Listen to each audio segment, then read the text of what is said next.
But we enjoyed the richness of God's holy days, the Feast of Tabernacles and Last Great Days. Tremendous spiritual meaning.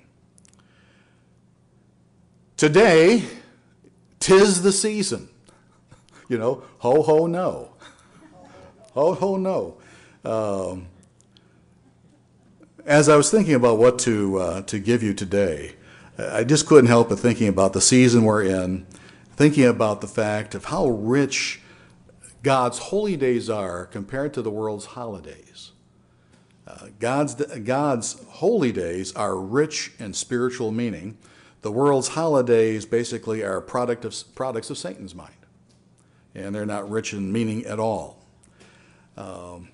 Chuck Smith, talking about the Feast of Tabernacles when he was writing his report in, he coordinates the sites there in the Caribbean.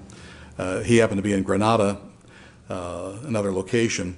He says, the 92 brethren in Grenada are really feeling the millennium, so much so that we would celebrate an extra 8 days if we could. What a beautiful and peaceful setting God has blessed us with. The weather has been almost perfect, including breathtaking sunsets. God's spirit and joy are evident among the brethren here. Do we really have to leave, he wrote. Praying you all are enjoying the best feast ever as well. So here we've passed the feast and last great day. And sometimes people get blue, especially at a time like this, days like this, when the weather's not the best. I mean, I'm already missing summertime. And we're thinking, boy, we've got to wait till springtime before the spring holy days come. And it seems like such a long wait to wait for the holy days. Let's take a look at Deuteronomy chapter 16 for a moment. Deuteronomy chapter 16. We read this frequently over the course of time. Deuteronomy chapter 16 and verse 16. 3 times in a year all your males shall appear before the Lord your God in a place where he chooses, at the feast of unleavened bread, the feast of weeks, and the feast of tabernacles. And they shall not appear before the Lord empty-handed. So, a very basic scripture talking about God's holy day seasons. Now, there are 3 basic seasons in the calendar year, God's calendar year. We miss the feast, we miss the last great day. We look forward to the spring holy days, but they seem so far off.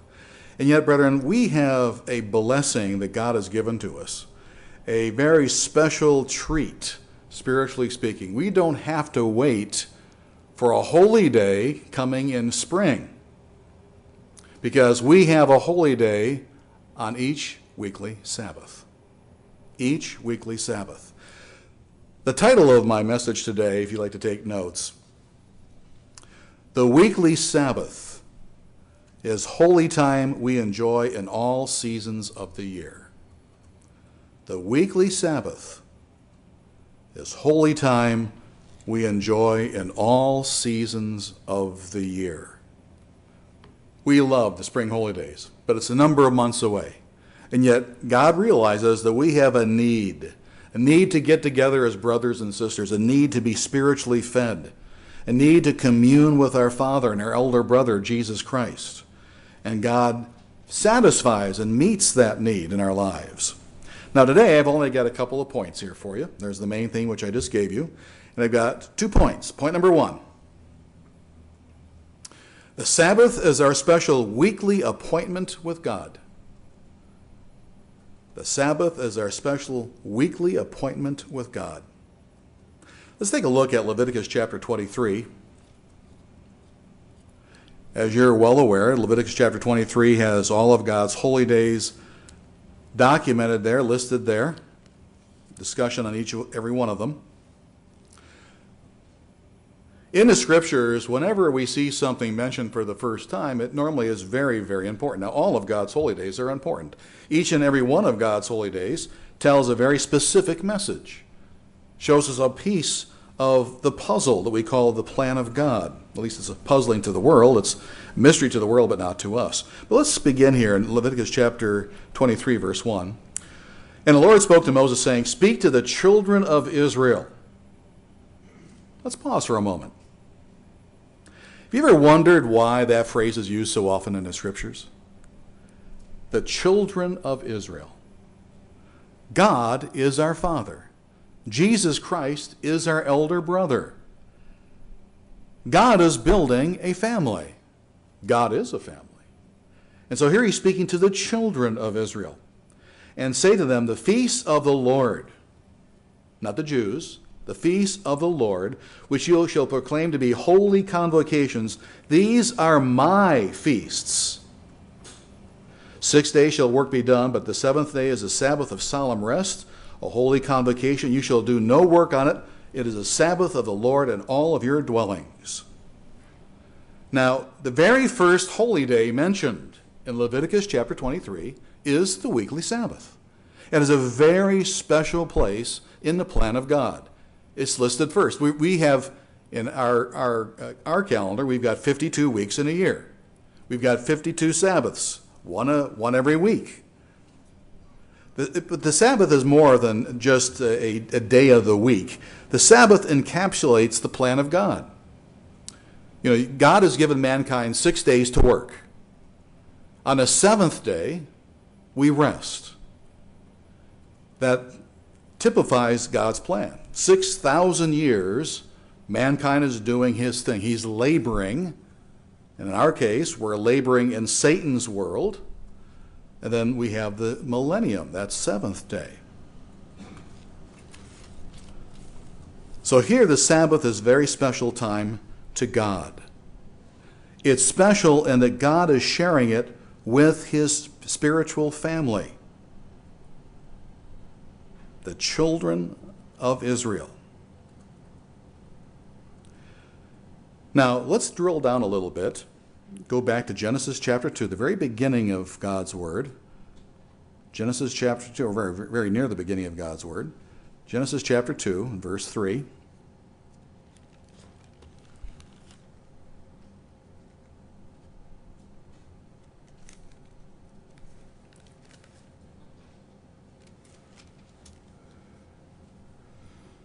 Here God is doing his creation work.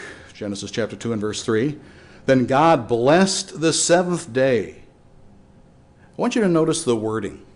God blessed the seventh day and sanctified it, because in it he rested from all of his work which God had created and made. So by three distinct acts, three very distinct acts, the Sabbath was made. God blessed the seventh day. He did not do that for the other 6 days. This was a very special distinction for this day. God blessed the seventh day. No other day was so blessed. God sanctified the seventh day. He set it apart. No other day was so set apart like the seventh day. And God rested. A third thing he did, he rested on the seventh day. No other day did God rest. So three things, three distinct acts. The Sabbath was made. It was blessed, it was sanctified, and God rested. Now, many times we learn by contrast. Let's take a look at Exodus chapter 20. Exodus chapter 20.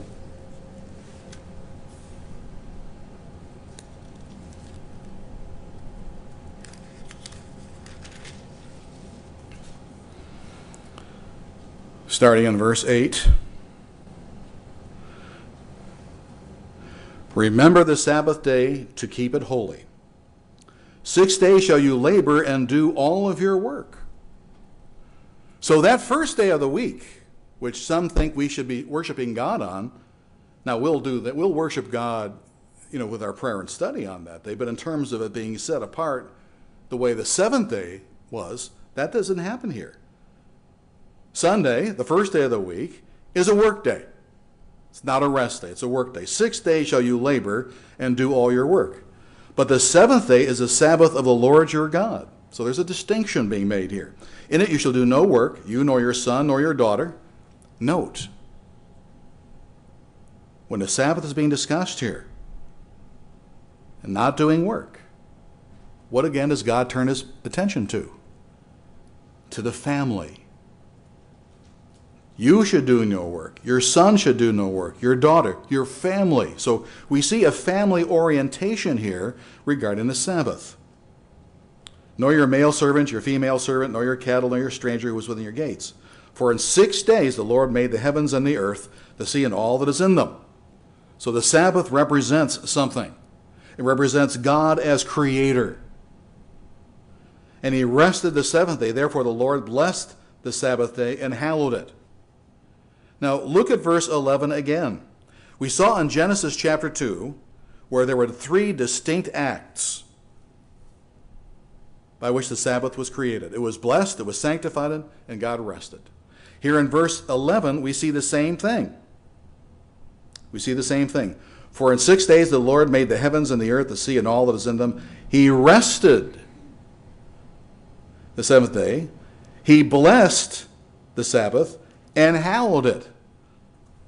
So in Genesis 2, verse 3, we see blessings, sanctification, and rest. Here we see rest, blessed, and hallowed. Same thing. Same thing. Now, brethren, for those who like to ask what it is that you do and why you do what you do religiously, I know you probably have taken some degree of persecution. Maybe you've lost some jobs. Maybe there are some jobs you would like to have had and never received. It's a little bit of an aside. It's kind of interesting where my wife works. She wanted to make sure that people remembered that this time of the year she needs to leave early. Now when we were in Michigan, sundown doesn't come any earlier than about 5 o'clock. In the Detroit area, 5:01 is the earliest sundown will come. But here, back where we live in Illinois, sundown can come at I think 4:18 or whatever it is. So it's a kind of an unusual time to ask off. And so Mary had asked the owner of the company, who's it's a small manufacturing company, about 50 people. So she talked to the owner, said, well, I need these days off. And she talked to her supervisor. This is when she hired in here a little more than a year ago. But she wanted to remind everybody about this. And so now, on Fridays, when it's getting to be close to 4 o'clock, various coworkers come to her and say, shouldn't you be leaving? Shouldn't you be wrapping up? And the owner of the company said, well, Mary, is there something you need to be doing when you leave? I mean, is there some ceremony or something? The owner is a real sweet lady and just trying so hard to make sure Mary has the opportunity to leave appropriate time. Now, in one sense, they will be blessed as they help Mary be blessed by God. Just like people have been blessed in various ways as they've helped you. Christ talked about people who give somebody a glass of water. But when we look at the Sabbath, we looked at Genesis chapter 2, we've looked at Exodus chapter 20. According to the Scriptures, and this is what we base our life on, right? None of the patriarchs ever kept the first day of the week. Right? According to the Scriptures, none of the prophets ever kept the first day of the week. According to the Scriptures, none of the apostles ever kept the first day of the week. For all the discussion about being in New Covenant times, you show me where they kept Sunday the way God says they keep the Sabbath. You just don't see it. Now let's turn to Romans chapter 4. There's an interesting comment here. Romans chapter 4.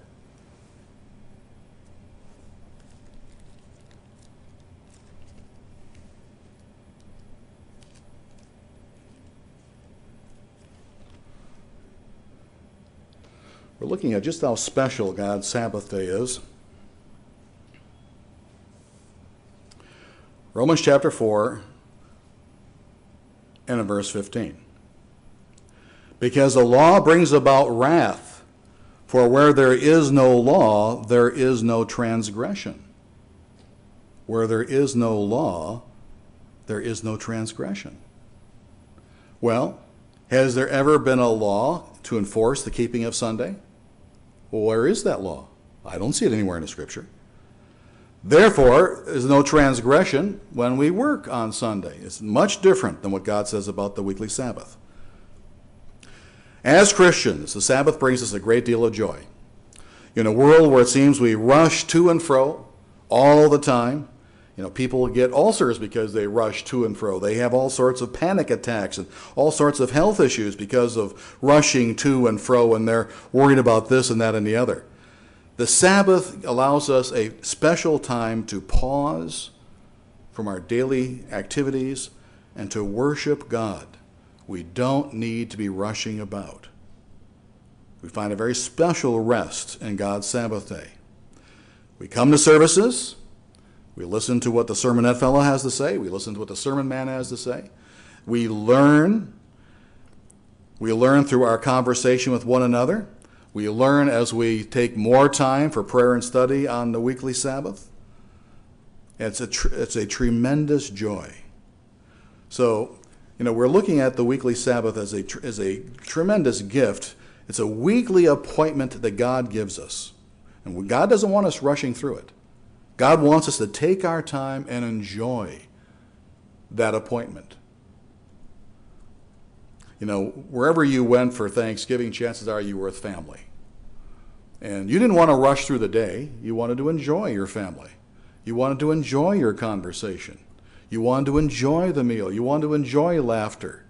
You wanted to enjoy talking about, good times and times gone by and what have you. God's the same way with his family. He wants us to take our time. Now let's drill down a little bit. Back in Leviticus chapter 23, verse 2. Leviticus 23, verse 2. Notice what is said there. Leviticus 23, verse 2. We've read that once, but let's go back and see something else. Verse 2. Yes, the great joy is Leviticus chapter 23, verse 2. Let me turn back there. I thought I had it in my notes, but I don't.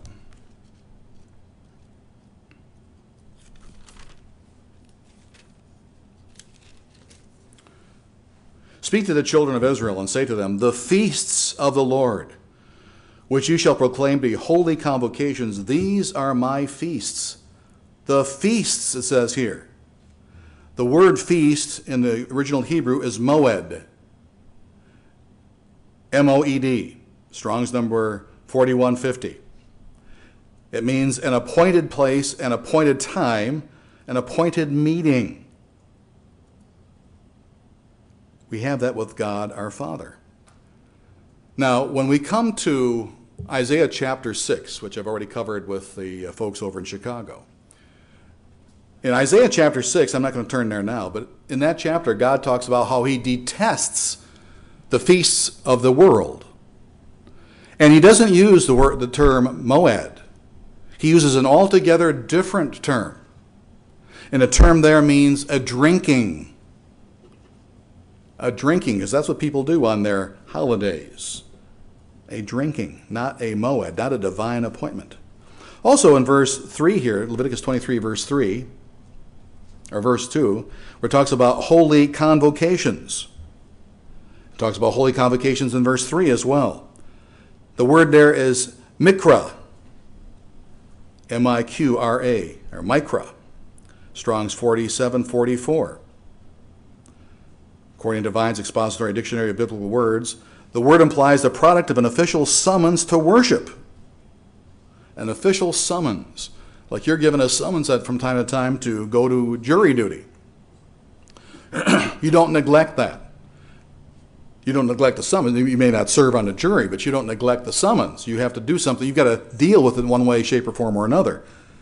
Same is true here. God wants us to deal with the fact we're being summoned before God. We're being called to appear, to come to do something. We're called to worship the great God. Let's go to Mark now, chapter 2. Mark chapter 2. As we look at our divine appointment with God. Mark chapter 2, verse 27 and 28. And he said to them, the Sabbath was made for man, and not man for the Sabbath. Therefore the Son of Man is also Lord of the Sabbath. So we see here the Sabbath is a very special gift. The Sabbath was made for man. It was bestowed on man's behalf. It was a tremendous gift given to man. In verse 28, we see where Christ is the God of the Sabbath. He's the Lord of the Sabbath.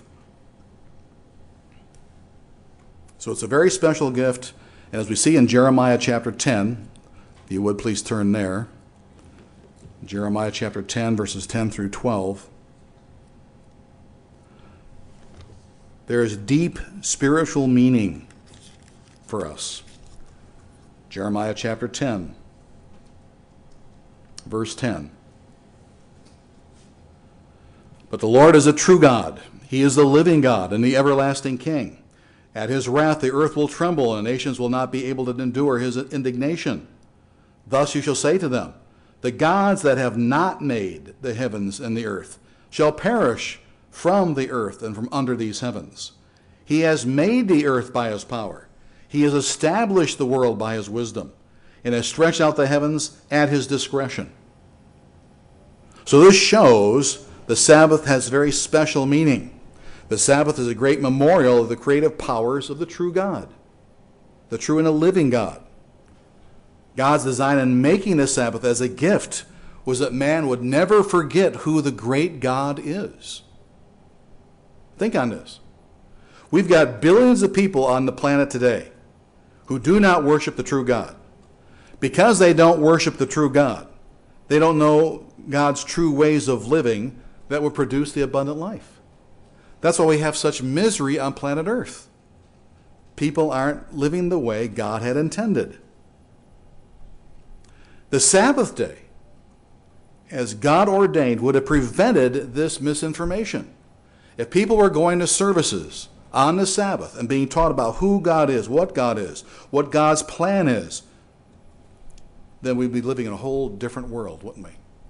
As it is, there are just very, very few people around the planet who have any inkling about God's way of life. And that's by God's design.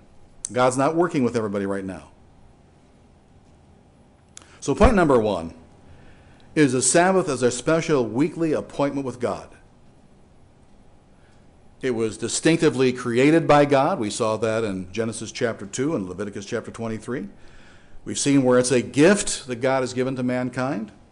And we see where it has very special meaning, this very special weekly appointment with God. My second and last point number 2.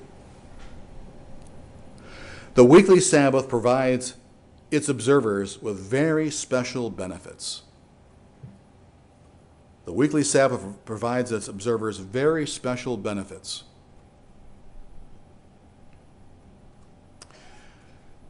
When you're looking for a job, you look for a company with attractive compensation.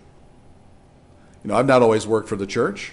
When I graduated from Ambassador College in May of 1974, I did the Jonah thing. I wanted no part of being in the ministry. So I left Southern California and moved back to my hometown of Detroit. From 1974, midway through 1976, I was a furniture warehouse manager.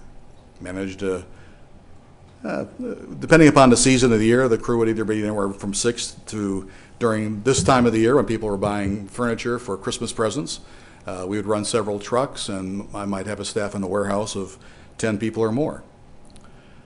That would include people making deliveries. It would include people who would unpack the furniture and make sure everything was ship-shape. And if it wasn't, we had artisans who worked on repairing furniture and refinishing furniture and that sort of thing.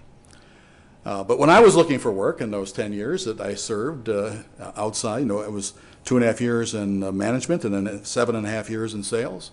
I looked for a company that offered good bennies. I wanted good benefits. God gives us his own special Sabbath benefit package. Sabbath benefit package. The Sabbath benefit package has more in a way of valuable benefits than any employer could ever give out. We've already seen where the Sabbath was made for man and not man for the Sabbath. And another way of phrasing that is that the Sabbath was made for the benefit of man.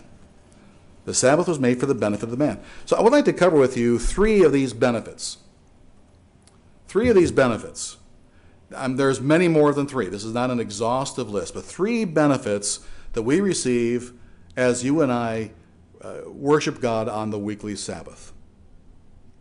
We've already alluded to one. Letter A. Letter A. The Sabbath is a family day. The Sabbath is a family day. You know, the daily grind that we find ourselves in causes us to rush.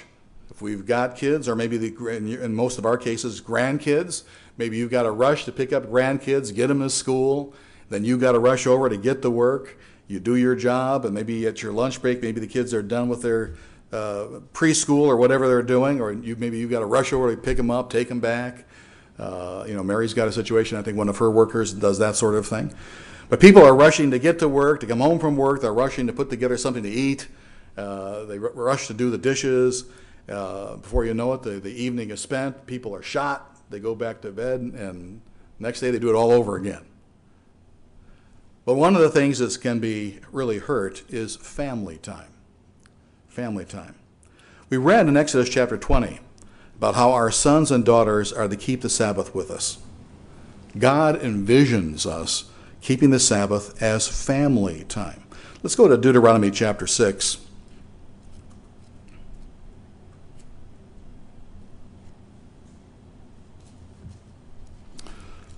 You know, brethren, there's times when we may have family who are not even part of the church, and we can't necessarily always have time to see them during the week. Is it wrong to go visit unconverted family on the Sabbath day? Of course not. It's not wrong. You don't want to spend all day and all night there. You want to be able to come to services. You want to make sure you get your spiritual disciplines in, but to go visit Grandma or Uncle Ned or Aunt Bessie or somebody, especially if they're older and infirm and are lonely and depressed, and for you to go over there just to spend a little bit of time with them, to cheer them up, that's a good thing to do. Deuteronomy chapter 6, verse 1. Now this is the commandment, and these are the statutes and the judgments which the Lord your God have commanded to teach you, that you may observe them in the land which you are crossing over to possess. Okay, Deuteronomy chapter 6, verse 2. That you may fear the Lord your God, to keep all of his statutes and his commandments, which I command you, you and your son and your grandson. Notice, family being spoken of here. All the days of your life, that your days may be prolonged. The days will be prolonged because you're living according to God's commands. Therefore, hear, O Israel, and be careful to observe it, that it may be well with you, that you may multiply greatly as the Lord your God, the God of your fathers, has promised you, a land flowing with milk and honey. Notice here in verse 3, that it may be well with you, and you may multiply greatly. Again, referring to family. Hear, O Israel, verse 4, the Lord our God is one. You shall love the Lord your God with all of your heart, with all of your soul, with all of your strength. And these words I command you today shall be in your heart. You shall teach them diligently to your children. And you shall talk of them when you sit in your house, when you walk by the way, when you lie down, when you rise up. So notice the family attitude here that God has regarding the weekly Sabbath, regarding his laws. We drop down to verse 20. When your son asks you in a time to come, saying, what is the meaning of the testimonies, the statutes, and the judgments which the Lord our God has commanded you? Then you shall say to your son, then you shall say to your family, we were slaves of Pharaoh in Egypt, and the Lord brought us out of Egypt with a strong and a mighty hand. And the Lord showed signs and wonders before our eyes, great and severe, against Egypt, Pharaoh and his household. Then he brought us out from there, that he might bring us and to give us a land which he swore to our fathers. And the Lord commanded us to observe all these statutes, to fear the Lord our God for our good always, that he might preserve us alive as it is this day. So again, more discussion about family. The Sabbath is family time. The Sabbath is family time. Time to get to know one another better. Time to have meals together. You know, today, family meals, and maybe it's not so in your household, but for so many households in America, having meals together is just not happening that much anymore. You know, dad works one shift, mom might work another shift, the kids, are shifting for themselves. Everyone's eating at different times. But the Sabbath gives us a time to enjoy one another. not to rush around, but to enjoy quality activities. Maybe it's just you and your mate. Gives you an opportunity to spend extra time with your mate. Maybe you, as you're dining, you're listening to some really nice music. You're enjoying maybe a nice walk, and with the weather's nice, and so forth. Now, the members of the Mormon Church, they understand this principle. The members of the Mormon Church, the Church of the Latter-day Saints, understand the necessity for regular family activities. The Mormon Church has something they call the family home evening. One night a week when it's just for family. Just for family. I think that's a wonderful experience that they have. Leviticus chapter 19. Leviticus chapter 19. There's an interesting combination of commandments given in this section I'm about to read to you. And as I read it, let's think on why it is that God puts these two commandments together. Leviticus chapter 19, verses 1 through 3. And the Lord spoke to Moses, saying, Speak to all the congregation of the children of Israel, and say to them, You shall be holy, for I, the Lord your God, am holy. And if every one of you shall revere his mother and his father, and shall keep my Sabbaths, I am the Lord your God. So in verse 3, we see, the commandment to honor our parents, and then we see the next commandment about the Sabbaths, commandments 4 and 5. Why did God string those two commandments together? The commandment about the Sabbath, the commandment about being holy and loving our parents. Interesting that God puts those together. They're tied together. Could it be because God is seeking to tie the honoring of one's parents with honoring our spiritual father by keeping the Sabbath day? By honoring God, we make him more real to us. By honoring our parents, we make them more real to us. We establish and we maintain a personal relationship with the true God on the weekly Sabbath. But it's also important to maintain, where we can, where it's possible, a relationship with our own parents. The Sabbath makes that possible. Now, I know there are some situations where that's not possible. I know, I've given this type of material on a number of occasions over the years. And people will come up and say, well, my dad molested me, or my dad was horrible. He hurt me. He beat me. And those things happen. They happen too frequently. I know that sometimes, we just can't have much of a relationship. I remember so clearly talking to a woman in her, I guess she probably would have been in her late 40s, early 50s. She was dying of cancer. And she wanted to have me come over to the house, and she wanted to talk. She wanted to get something off her chest. She had been hurt by her dad. Her dad was long dead. But she was still carrying around the anger. And she realized she was dying of cancer. She didn't have much longer to live. She wanted to get that off of her chest. She wanted to die being at peace with the fact that she was able to forgive her long dead dad. So there are those situations, and those are very tragic situations. But if that's not you, if you love your mom and dad and you were never treated ill, then certainly this is an opportunity for you to draw closer to mom and to dad. The Sabbath is a time to serve your spiritual family, not just your physical family, your spiritual family as well. You may not have any physical family in the church, but you certainly have spiritual family in the church. And that's why we enjoy seeing people who can get together and serve in whatever capacity that God has given you, whatever talents you have. So, do what you can do, whatever talents you have. Some of you can play an instrument. Some of you can sing very nicely. Some of you are technically minded. You can take care of our sound and that sort of thing. Take the talents God has given you on the Sabbath and use them for the benefit of your brothers and sisters.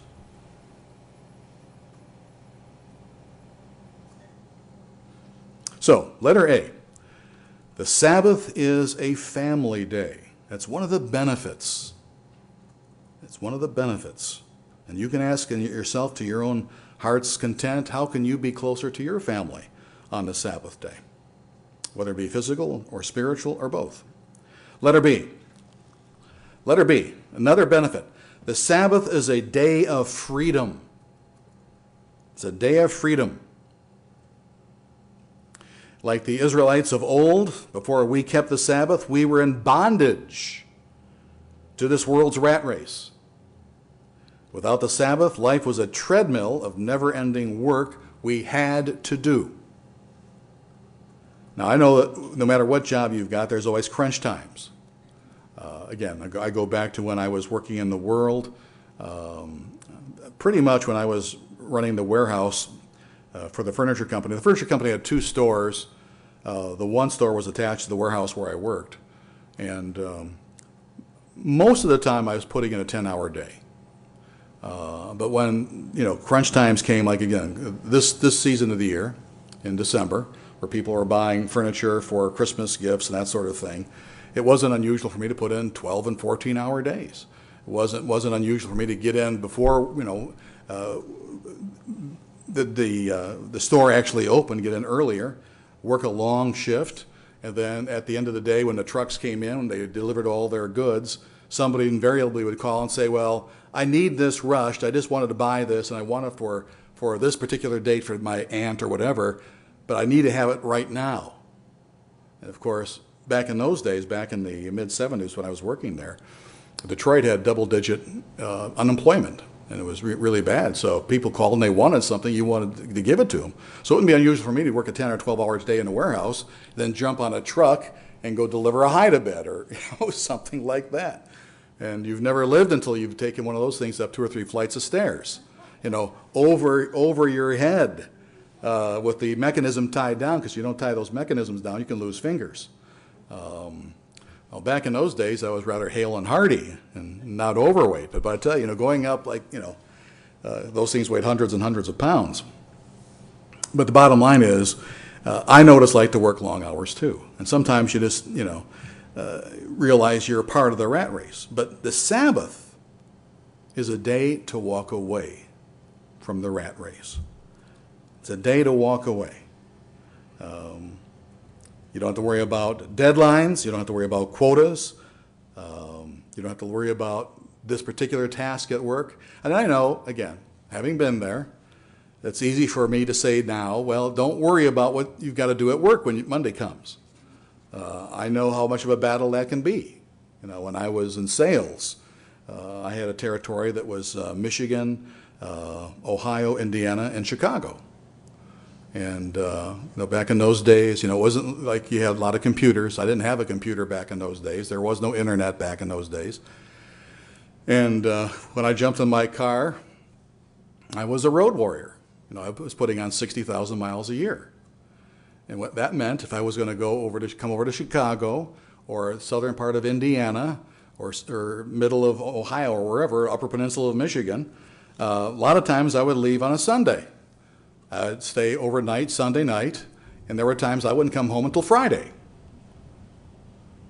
I was gone from sometimes Sunday night, Monday night, Tuesday night, Wednesday night, Thursday night, and come home Friday. Sometimes it was just 2 nights a week I would be gone. And that's really lonely. It's a grind. You don't like doing that sort of thing.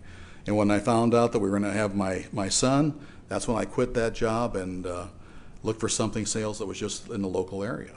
Because I was tired. When you're done with your day's work and you're in another strange city, and you know why some people turn to the bottle, because you go down for dinner and you see 20 different tables in a restaurant, and back in those days each one would have one person, and they have their little notepads and they're working on their call sheet for the day or the order for the next day and planning out whatever. It was lonely.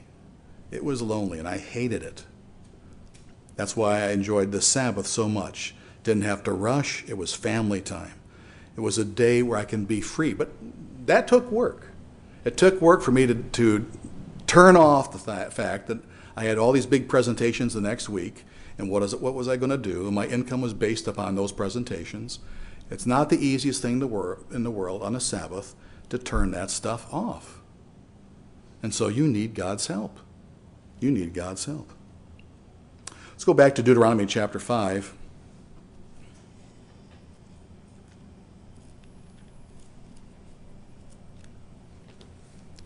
Deuteronomy chapter 5.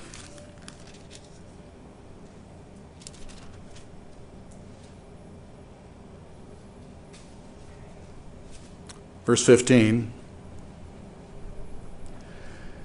And remember that you were a slave in the land of Egypt, and the Lord your God brought you out from there by a mighty hand and by an outstretched arm. Therefore the Lord your God commanded you to keep the Sabbath day. The Sabbath day is a day of freedom.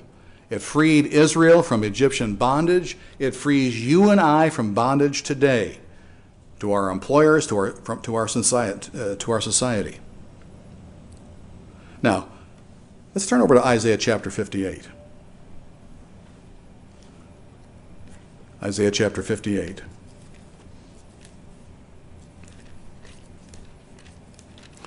Very well-known set of verses here.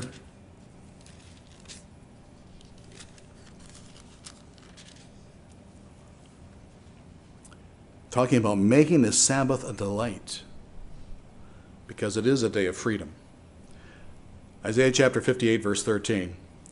If you turn away your foot from the Sabbath, from doing your own pleasure on my holy day, and call the Sabbath a delight, the holy day of the Lord honorable, and shall honor him, not doing your own ways, nor finding your own pleasure, nor speaking your own words, then you shall delight yourself in the Lord, and I'll cause you to ride on the high hills of the earth, and you'll feed the heritage of Jacob your father. So here we see a tremendous delight that God wants us to take in the Sabbath.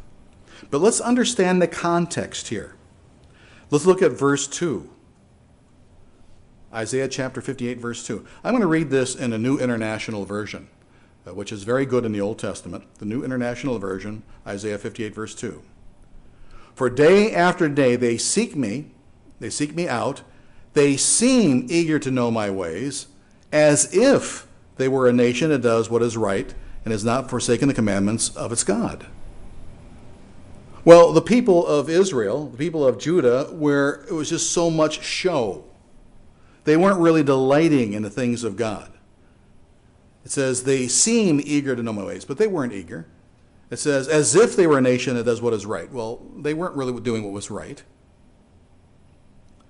Verse 3, going back to the New King James, Isaiah 58, verse 3.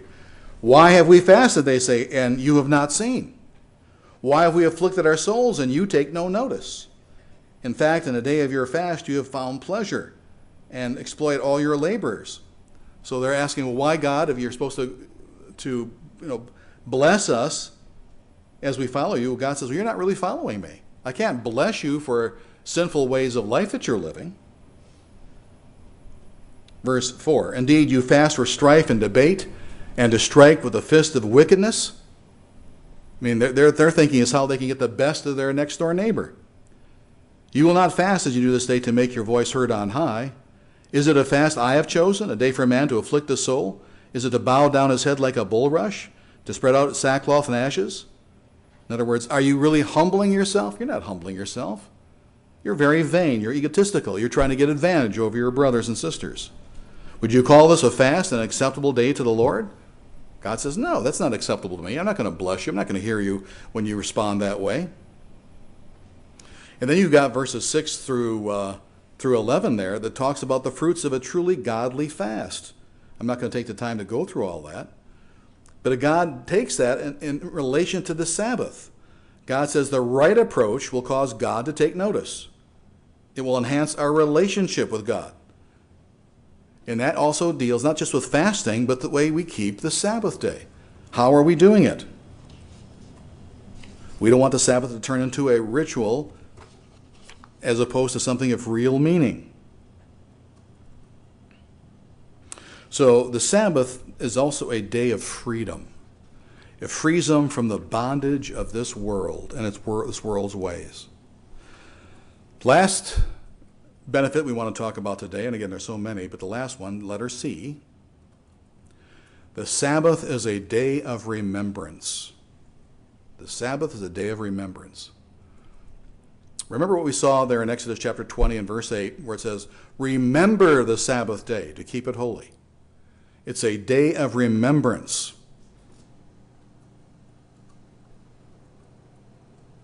On the Sabbath, we take time to remember, to enjoy our family, to enjoy our freedoms, but also to remember some other very important things.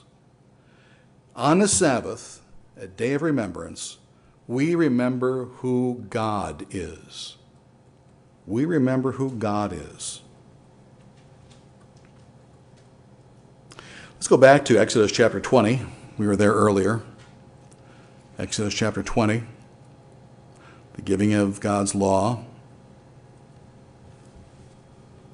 I'm not going to read that same portion we read a little earlier, but I do want to go to Exodus chapter 20, starting here in verse 18. Exodus 20, verse 18. Now all the people witnessed the thunderings, the lightning flashes, the sound of the trumpet, the mountain smoking. And when the people saw it, they trembled and stood afar off. They were frightened. They witnessed the thunderings and the lightning flashes. God was putting on a real show. The sound was almost deafening. The kind of sound that your body actually feels. Mountain smoking.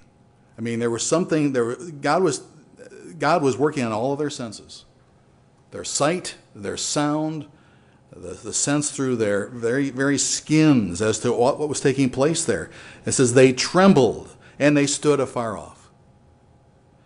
Then they said to Moses, "You speak with us, and we will hear. But let not God speak with us, lest we die." And Moses said to the people, "Do not fear. God has come to test you, that you may fear, that his fear may be before you, so that you will not sin." So God, a God of power, but also a God of love, wanted them to remember just who he was. He wasn't like the gods of the Egyptians, crocodiles and grasshoppers and things you can step on and kill. This was a God you had to pay attention to. This is a God you had to get down on your knees to worship. The Sabbath is a day to remember who God is, but the Sabbath is also a day to remember who we are. We remember who we are. We've taken a look at the Ten Commandments in Exodus chapter 20. We've looked at Deuteronomy chapter 5. But let's go to Exodus chapter 31. Because there's a very special covenant there. You're aware of this. A very unique covenant. You know, one might ask, why does God have a need of this covenant? Their Sabbath is already discussed in the Ten Commandments. Why this extra covenant here? Well, there's a reason for that. I'm not going to read the whole thing here, but there's a couple of verses I want to point out to you. Exodus chapter 31, verse 13. "Speak also to the children of Israel, saying, Surely my Sabbaths you shall keep, for it is a sign between me and you." That is important. It is a sign between me and you. The Sabbath is a sign identifying God's people. The Sabbath is not a sign of the covenant. The covenant can be done away. The Sabbath won't be. So God says it's a sign between me and you, between God and his people, throughout your generations, that you may know that I am the Lord who sets you apart, who sanctifies you. We drop down to verse 17. "It is a sign between me and the children of Israel forever." So again, we see that the Sabbath is an identifying sign of God's people. It identifies people, not agreements. There were many of our brothers and sisters who left the faith back in 1995 and after because they didn't understand that principle. Some have been confused and felt the Sabbath was a sign of the Old Covenant. Therefore, when the Old Covenant became obsolete, so did the Sabbath. That was their reasoning. No, the Sabbath was an identifying sign of God's people.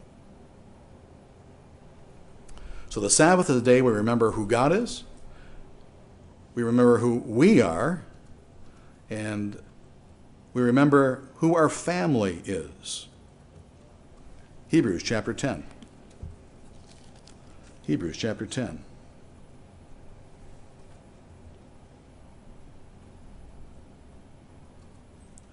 We remember who our family is. Hebrews 10, verse 24 and 25. And let us consider one another in order to stir up love and good works, not forsaking the assembling of ourselves together as is the manner of some, but exhorting one another, and so much the more as you see the day approaching. Remember your family. You get together on the Sabbath with your spiritual family. We have a commanded assembly, a commanded convocation to be with family. And again, we learn from one another as we listen to the speaking, as we converse with one another, as we update prayer requests, as we encourage one another, as we serve one another. We remember who our family is. And in many cases, our spiritual family, we have stronger ties with them than with our physical family. The last thing we remember, well, and again, I shouldn't probably put it that way. There's one other thing we can remember on the Sabbath. Remember who God is, remember who we are, remember who our family is. We also remember what our priorities are. We remember what our priorities are.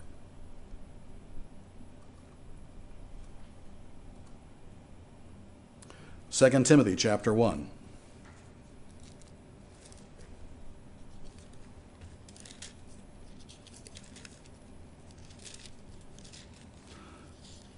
Second Timothy chapter 1 and verse 9.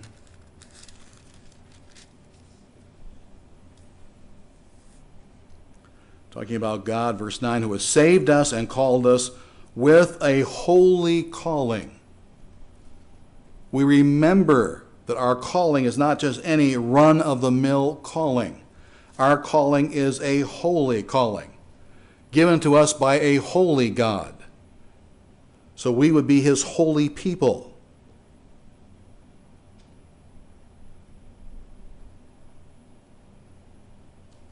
We are to remember what it says in Matthew 5. Let's turn there. I've got more in my notes than I'm going to give you here, but just look at a few of the things that I have in my notes. Matthew chapter 5, verse 13. We remember this, that you are the salt of the earth, but if the salt loses its flavor, how shall it be seasoned? It is then good for nothing but to be thrown out and trampled underfoot by men. You are the light of the world. This is what we remember. We are the light of the world. A city that's set on a hill cannot be hidden. Nor do they light a lamp and put it under a basket, but on a lampstand. Then it gives light to all who are in the house. Let your light so shine before men, that they may see your good works and glorify you. No, and glorify your Father in heaven. We are to remember our holy calling. We are to remember we are the light of the world. One last thing I'll give you over here in Luke chapter 9. Luke chapter 9.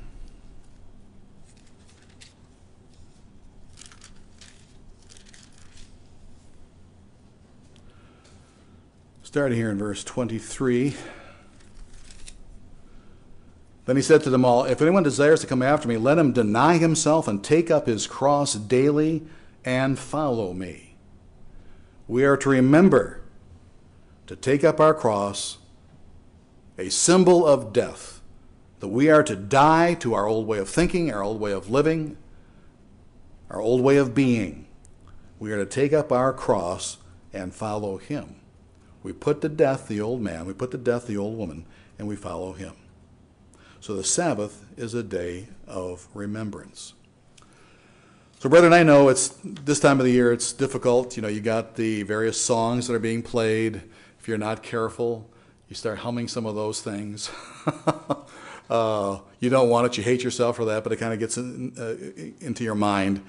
But we don't have to wait to the springtime for the holy days to come around. God, in his great wisdom and his great love for his family, has given us the weekly Sabbath, holy time that we enjoy all seasons of the year. Today, my points are very simple. The Sabbath is a very special weekly appointment with God. We've got a weekly appointment that was distinctly created. We saw that in Genesis 2 and Leviticus 23. It was a special gift. It is a special gift with special meaning. The Sabbath is a weekly appointment with God. Let's make sure we keep that appointment. Even if we're sick, we can keep that appointment at home. Point number 2, the weekly Sabbath provides benefits. And we need to take advantage of those benefits. Letter A, the Sabbath is family time. Letter B, the Sabbath is a day of freedom. And letter C, the Sabbath is a day of remembrance. The weekly Sabbath is holy time we enjoy all seasons of the year.